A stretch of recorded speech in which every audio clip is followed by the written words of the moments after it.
Entonces Rec entró en la sala del trono y dijo: ¡Quieto todo el mundo! ¡Se sienten, coño! Pero el elefante blanco nunca se presentó.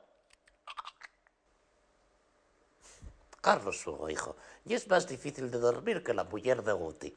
Mira que te presten a ti los cuentinos, ¿eh? Voy a contarte otro. ¡Los tres gochinos! Había una vez tres gochinos. Bueno, en realidad, la gocha ya era la madre, que había quedado ayoreada de un tripi en la época del grunge.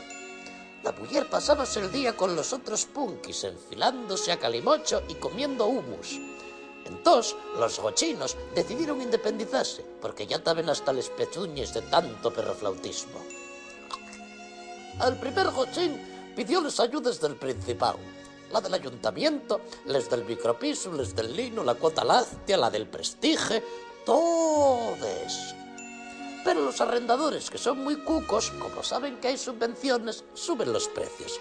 Así que el gochín solo pudo alquilar una humilde chocina de paja. El segundo gochín metióse en una hipoteca de divisas, confiando en la fortaleza del yen, y solo pudo comprar una cabañina de madera de eses de la feria de muestres. Al prove no sobró ni pa' un bocata de calamares, fíjate bien. El tercer gochín, con una cuenta vivienda, hipotecóse para pagar una mierda piso de protección oficial en el Tocote, a 200 kilómetros de ninguna parte y con los GC Kings como vecinos de puerta. Todo iba bien, hasta que un día llegó el Yobu. El Yobu plantóse delante de las casas de los tres gochinos y dijo ellos: soplaré, soplaré y soplaré, y de tercera os sacaré. Y creo que ellos sacó fueron los perres. Tuvieron que venderles casas para pagar el pufu, y todavía Carrasco reclama 72.000 euros. Lilian de Celis, cuando vayas a Oviedo, Lilian de Celis, saluda Cervegol,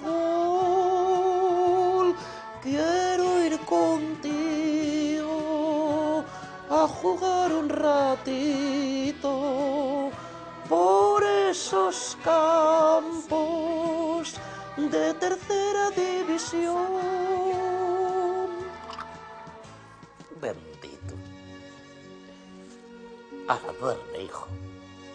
Cuando despiertes, volveremos, aunque tenga que criogenizarte.